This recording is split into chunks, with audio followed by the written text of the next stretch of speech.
Good afternoon, everyone. I have a topic at hand which is quite difficult to teach as well as practice. That is thrombocytopenias and coagulopathies in critical care unit. When we make a presentation like I made a few days back, all of these disorders look like very tight, compartmentalized, individual disorders. But when you see them in ICU, they're not that easy to differentiate between one and the other. There's a lot of overlap. And that is what I'll try to see, that how does it basically different from the bench to the bedside. That's what I'm trying to do. So starting with the very basics, I don't want to bore you with the details. So you have, for the coagulation cascade, you have an intrinsic and extrinsic pathway. The intrinsic pathway basically is by the activation is by the contact to the endothelium, and the extrinsic is by the tissue factor which is exposed. Both of them leads to a series of changes in the clotting factors and commonly boil down to factor 10 activation followed by thrombin and fibrinogen to fibrin generation and a clot formation. What is important is the intrinsic is affected by the APTT and the extrinsic is affected by the PT, and when the disorder is here, it may be reflected in both. These are the clotting factors. I'm not sure how many you are able to remember all of them. I have difficulties. But factor levels are often expressed as a percentage of normal. Normal plasma contains 100%, that is 1 G per mil of each factor, and the difference between 100 to 140% of normal. And they manifest when they're pretty low to the tune of 1/3 of their normal values. Prior to we embark on a journey to find a disorder, the commonest reason for a prolonged PT and APT in ICU is say that loud. It's a sampling error. The commonest is sampling error. You see early morning or on a Sunday morning, you see all the APTs and PTs are haywire. So the first thing you can is the vial overfilled or underfilled? At the venipuncture site, did they take the sample wrongly or push it wrongly in the vacuole? If the patient is anemic or there is a high hematocrit, again this will adversely affect your normal clotting profiles. So approach needs a definition. So when you define a coagulopathy, this is the standard ISTH definition of coagulopathy, a condition in which blood's ability to clot is impaired. It doesn't say about thrombotic disorders, and they are again a part of coagulopathy, right? So for us practically, things we do not clot or clot unnecessarily, both are coagulation disorders. And we need a clinico-pathological approach to diagnosis. So you have to fit the patient into the clinical presentation and then try to figure out what is the disorder. The basics of approach include basic history taking in looking at a family history or a tendency to bleed. If someone is on drugs, that could be responsible for the deranged disorder. Somebody is on warfarin or icosapent. When you examine, always look at patterns of bleeding. If someone is bleeding from mucosal site or into the palpebral conjunctiva, most of them are due to thrombocytopenic bleeds. They are platelet-related bleeds. If somebody is bleeding from a puncture site, they are mostly related to the clotting factors, normal clotting factors. This is how you differentiate. And a basic coagulation profile includes PT, APTT, and a bleeding time. Very important bleeding time, because a lot of disorders are picked up only by bleeding, not by PT, APTT. Always do a peripheral blood smear. Why? Why you want a peripheral blood smear? So, this side. One, you want to look at exact platelet count. You want to look at the, sorry? So, yes. And then you like to look at if there are any fragmented RBCs or histiocytes. Because that will help you to reach another disorder that may be very different from what you're normally looking for. Okay.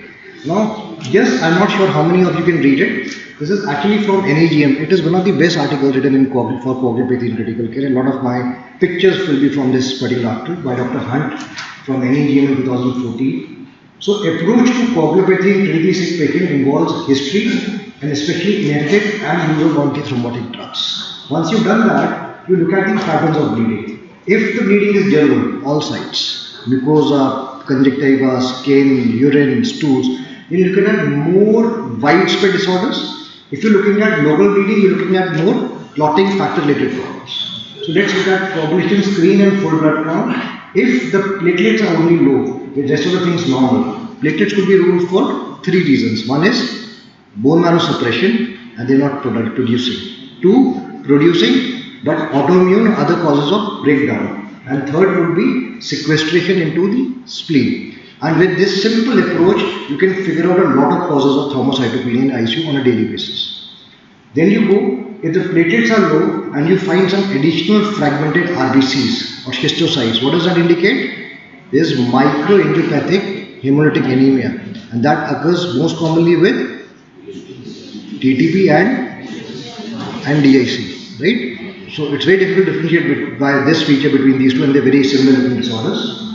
If the platelets are normal with coagulation defects, what you're looking at, the levels of the clotting factors are low, either by the decreased production or reduced survival. And if you have both a low platelet with a deranged coagulation, what are you looking towards? DIC, our bread and butter diagnosis, DIC for everyone, right?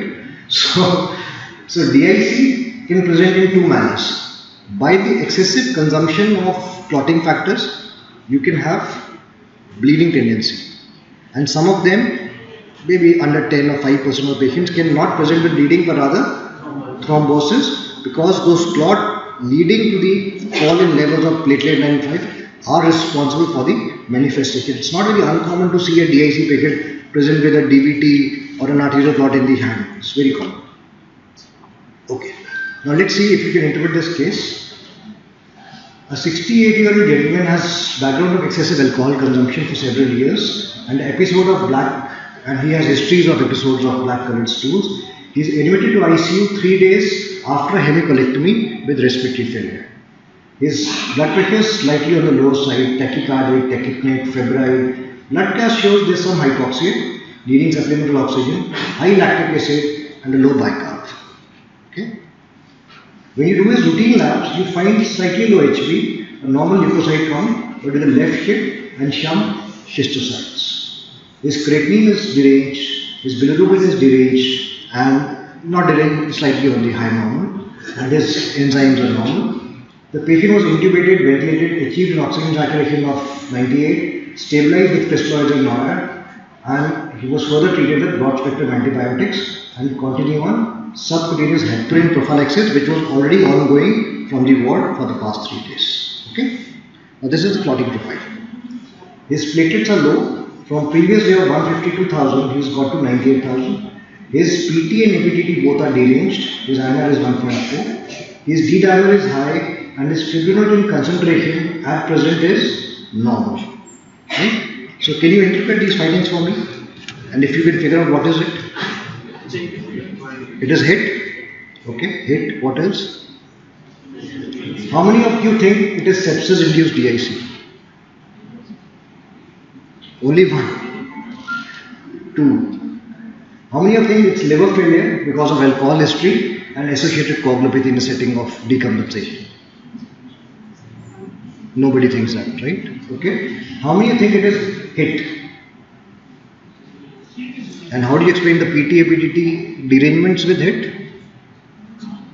Okay. How many think this is TTP? TTP is classically a normal PT and APTT. So those are deranged. So TTP is out of the question. And how many think this is post-surgical purpura? This is a fancy term, I have never seen it.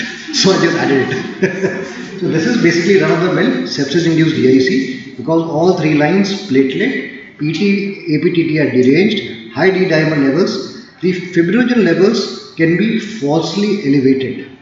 I'll come in my future slides how that's happened. So you have to look that very carefully. Now this is our bread and butter diagnosis of disseminated intravascular coagulation. So the definition is DIC is an acquired syndrome characterized by the intravascular activation of coagulation with important loss of localization. So you really note where the fire has started. Loss of localization is very important from different causes. It can originate from and cause, both originate and cause damage to the microvascular, which in turn leads to organ insufficiency. What are the common, let's see how this happens. You have a patient who is septic and he has monocyte activation and pro-inflammatory cytokines. These cytokines further activate the endothelium and trigger the coagulation cascade, intrinsic pathway. At the same time, they also inhibit the anticoagulant mechanisms. Very important. They don't let the keepers do their job. Now, with the excessive expression of tissue factor and the intrinsic pathway activated, you have a lot of fibrin deposition, eventually forming a clot. Additionally, most of the DIC patients have poor removal of fibrin as well. So, there is inhibition of the removal mechanisms. Extremely rare to find a hyperfibrinolytic state with DIC. Most of them are hypofibrinolytic. Now, with this, what we could figure out is there are so many things which are amplifying. So, a small trigger has amplified into a fulminant DIC. That is how important it is. Conditions causing DIC, the commonest is sepsis. Sepsis, right? But you can also have something from trauma, vascular disorders, OBS complications. Very important, cancer. Cancer causes something called as pre-DIC. You know what is pre-DIC? Can someone tell me what is pre-DIC? So this is a low-level DIC that is triggered in solid tumors. And how the way to figure out it is looking at those smaller fibrin degradation product over a few days, and then there's a low-grade DIC going on. Immunological disorders, drugs, envenomation, the classical would be a hematotoxic snake bite, liver diseases, and massive transfusions. The diagnostic scoring, there are several. I would just mention the ISTH scoring system. The first thing it says is, do you have an underlying disorder that is known to cause DIC? If it is not, do not follow this algorithm. If it is, look at the global clotting test and look at the platelet fall, the elevation of fibrin degradation products, prolongation of prothrombin time, and decrease in fibrogen levels. You score them as the amount of fall there is. If the total score is more than 5, that means it quite strongly suggests this patient has DIC. If the score is less than 5 and you still think it is strongly it could be DIC, you can always repeat this test a day or two later. Now we done the first part, we have a clinical separation. We use a DIC algorithm and we got a score of 5. Then you're supposed to treat this. So these 3 arms of treatment of DIC I'll individually also discuss. But the important thing is, most important one, treat the underlying cause. And what is the underlying cause most commonly? Treat sepsis. So basically follow your sepsis guidelines and your half the work is done. Okay? In case you have a patient with DIC who is actively bleeding or needs to undergo procedures, you would need blood transfusions to near normalize his blood clotting parameters. If there is no major bleeding or thrombosis, some patients, very few patients, may be given prophylactic non-molybdenum heparin. If the patient has an overt thrombotic or embolic event or an organ failure which is attributed to excessive clot formation, you can use therapeutic anticoagulation and restoration of normal anticoagulant mechanisms. We discussed that. Now the problem you can see, if you are using in DIC therapeutic anticoagulation, unfractionated heparin, how do you monitor? The APTT is as such prolonged. So how do you monitor? It's a very big problem. It's easier said than done. Hence it has not been caught up. Okay. So one, we said identify the underlying infection, treat sepsis based on your antibiotic sensitivity profile. You give your blood components only in hemorrhagic and massive hemorrhages DIC. Don't try to routinely correct the PT, APTT by giving FFP. You target a platelet of 50,000 if the patient is bleeding, or 20,000 if there is a high risk of bleed. You know what is a high risk of bleed? A lot of times it is a high risk of bleed. What do you mean by high risk of bleed? If someone on his fundus examination already has some blood clots in the retina, or someone who's already got some bleeding spots in his mucosa, he is at high risk to bleed. So these are the patients we are talking about. If you want to normalize your PT, APTT, try to do it to less than 1.5 times of upper normal by using FFP. Now the problem with FFP is that giving FFP leads to a lot of transfusion related problems, fluid overload. So a lot of people, especially in affording setups, have kept it down to individual factors, prothrombin concentrate, fibrinogen or cryo, and targeting a fibrinogen level of more than 1.5. Use of heparin, very controversial in DIC. So I'll just tell you what is the latest on that. The rationale behind heparin use is antithrombin 3 is an anticoagulant. It helps to decrease thrombosis. Heparin stimulates and lets antithrombin do better work. That is how heparin works in DIC. That is the rationale. Where they have seen is, they have used unfractionated heparin in pre-DIC. That is a low-grade DIC triggered by solid tumors. And this is the study they have used it. What they found is, it doesn't cause much harm and low molecular weight is better than unfractionated. Antithrombin 3, recombinant antithrombin 3. The rationale remains same. Antithrombin 3 decrease the amount of thrombosis happening. What they found was, this is the rationale at the current level. Studies found increased risk of bleeding when used in patients with previous use of heparin. Why? Because heparin augments antithrombin 3 and leads to excessive bleeding. They only found it beneficial in patients who were not exposed to heparin, and the dose of antithrombin was 30 units per kg per day over 3 days. And they did see improving in the clotting parameters. Lastly, human recombinant thrombomodulin, again not available in India. The rationale is, it reduces the massive thrombotic events caused by expression of extracellular histones observed in sepsis and DIC. And this is a nice RCT done by Dr. J.L. Vincent and his group from Belgium. They found in this double-blinded RCT that administration of human recombinant thrombomodulin patients with sepsis-induced DIC that developed one or more organ failure, very important. So this is fulminant DIC, where you are attributing organ dysfunction to DIC, with an INR more than 1.4. This is the dose they used for 6 days, and over the conventional therapy, they found that they could reduce the chances of hematological failure and reduce the DIC incidence. Still, it is not recommended for routine use. This is still in experimental stage. So what you have is, the first two, treat the illness and replace blood products as per need. Prothrombotic agents, how many do you think you should use tranexamic acid for DIC? In routine DIC, fibrinolysis is impaired. The problem is excessive clot formation, so it is relatively contraindicated. If you have a point of care TEG, and you can say it's a hypofibrinolytic sub-variety of DIC, there you might use with caution tranexamic acid. Okay. Liver failure and coagulopathy. Do you think to differentiate between liver failure, coagulopathy and DIC is easy? They are two different disorders. It's a considerable degree of overlap between these two. So liver, I will not bore you with the details of this graph. Basically it means is that in a normal liver failure patient or a CLD patient, though they have a prolonged PT, they don't normally bleed. Why? Because there is an equal drop in coagulation as well as anticoagulation mechanisms. And this balance is maintained. This balance is disrupted when they bleed, and then we need to give them products. Right? That is very important. Also, they have decrease in functional fibrinogen because of the fact that fibrin is the sialic acid of fibrinogen is removed in liver, and liver is not able to do that.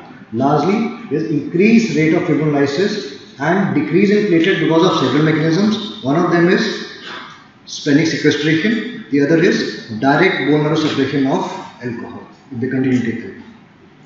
So important points to remember in liver disease is, if you have a patient with cholestatic disease, they have impaired absorption of vitamin K leading to these factors. So always supplement vitamin K. If not needing, do not replace to achieve a normal INR. And routine ascitic fluid tapping doesn't need correction of INR. So if you have an INR of say 2 or 1.8, do not give them unnecessary FFP. You can safely do an ascitic tap.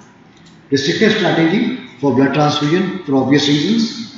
Use of vitamin K is recommended to correct coagulopathy in CLD. How many of you agree with this? You should give vitamin K in CLD? Only one? Lot. So that's a good number. So I actually saw a fellow student fail an examination because he said use vitamin K in CLD. So you can use, the guidelines do recommend. And then use of tranexamic acid in acute gastrointestinal bleeding due to CLD is still undergoing a very big trial called HALT-IT trial, the results of which would be available later this year or early next year. It will let you know if you can use it in liver failure. Renal failure and coagulopathy, we understand two things. One is platelet dysfunction because of uremia. The other thing that we don't understand is the anemia of CKD also promotes coagulopathy because the RBCs are, here it is normal amount of RBCs. If they are less, they are not able to push the platelet to the surface and cause clotting. So correction of anemia by giving blood or erythropoietin also helps to treat coagulopathy in uremic patients. What options do you have? You have cryo, you have desmopressin, and you have conjugated estrogens. These are the doses. Now coming to a very important subset of coagulopathies, thrombotic microangiopathies. These are disorders where in the intravasculature there is triggered thrombosis and organ dysfunction related to that thrombosis. Two main varieties are TTP and HUS. Which is more common in adults? TTP, and classically HUS is supposed to occur in younger children, right? But then we do see HUS in adults as well.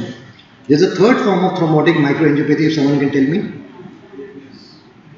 HELP in pregnancy, also a form of thrombotic microangiopathy. Okay, let's start with TTP. What is the classical feature of TTP? The answer is there is no classical feature of TTP. That is the answer.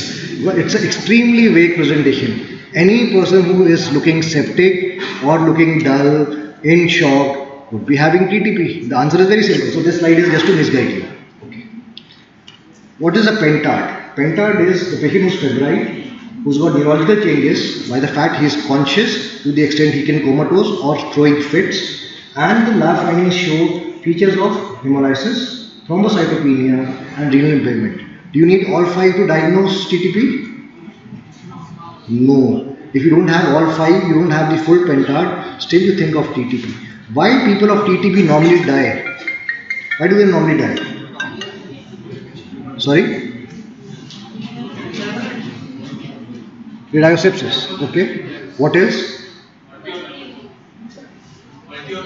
Multi-organ failure. I think most of them die because we don't diagnose them early. Because by the time we diagnose them, their point of no reversal, we take a day, 2, 3. So the most common cause for TTP death is late diagnosis. We are still trying to figure out sepsis. And what you need to do for TTP patients is plasma exchange. So plasma exchange, this is the dose, and this helps to remove the ADAMTS autoantibodies. Plasma exchange is to be continued for a minimum of 2 days after the platelet count is settled, and they may gain 2 to 3 weeks. And LDH levels normalizing shows that the hemolysis has possibly decreased. After you've done your plasmapheresis, you need to maintain the patient on some amount of steroids. HUS is fever with thrombocytopenia, microangiopathic hepatic anemia, and acute renal failure. But it is not same as TTP, because ADAMTS is normal, and you don't offer them plasmapheresis. What you offer them is supportive therapy. You take care of the renal failure and do dialysis. The difference between TTP and HUS and DIC is triggered by sepsis. Both can have hemolysis, both can have microthromboid leading organ dysfunctions, but the mechanisms are different. One very important thing, remember this, ADAMTS low doesn't necessarily mean it is TTP. It can also be low in sepsis. What we see, understand in MCUs is ADAMTS low, that means it is TTP. It is not the case in all the patients. Thrombocytopenia in ICU, I just skipped this slide. The most common causes of thrombocytopenia in ICU is sepsis, followed by DIC, and all of this, especially drugs, the most important is heparin. Cytothrombocytopenia is because of clotting. Evaluation of platelet low. If there is an isolated platelet low, that is there is no prolonged thrombin time, think of HIT, think of thrombotic microangiopathies, and think of drug-induced immune thrombocytopenia. And lastly, you can do a bone marrow to rule out bone marrow suppression. If you have associated prothrombin time derangement and there is setting or bleeding, you think of DIC. HIT, very, very fancy diagnosis, very difficult to prove. The only thing I want to tell of this slide is HIT is the second most important complication of heparin after bleeding. There are two types, the early type and the late type. Which is more common? The late type is more common, it is more severe. The early one is less common, it occurs in the first day. Most of it you see HIT in after day 5. Hence we did not think of HIT as a first diagnosis in the case which I showed you.